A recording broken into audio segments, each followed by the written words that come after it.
Olles valmis, Vivatbet.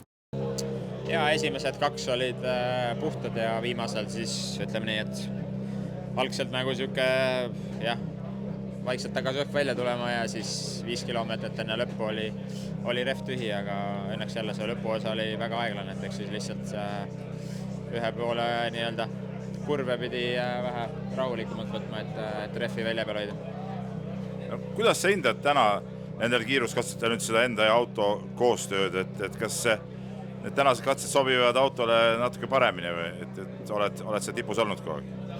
Ei ole väga palju vahet.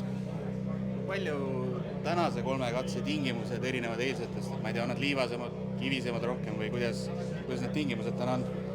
Iga katse on erinev, et esimene pigem liivasem, teine on siuke kivisem ja 3. on paras siuke off-road.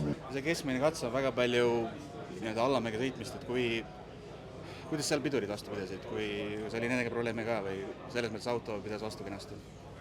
Ei, see ei ole väga pikk katse ja ei neid selliseid probleeme ei olnud, et iseenesest tehniliselt tänane hommik ma arvan on läinud väga mõistlikult ja ei ole draamat.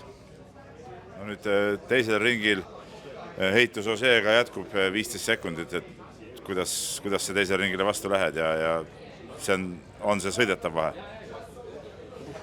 Ma ei tea, me kindlasti ei ole sellises vormis, nagu me Portugalis olime, et ilmselgelt minu jaoks ei ole liiga mugav autoga sõita, aga eks ma annan endast parima ja vaatame, mis see siis endaga kaasa toob, et tundub, et teine ring see täna saab vähe siis keerulisem tulema kui eile, et teed on vist pigem kehvemas olukorras, ma saan teiste eestlaste käest aru, et eks siis näis, tundub, et tuleb õhk rehvides sees hoida.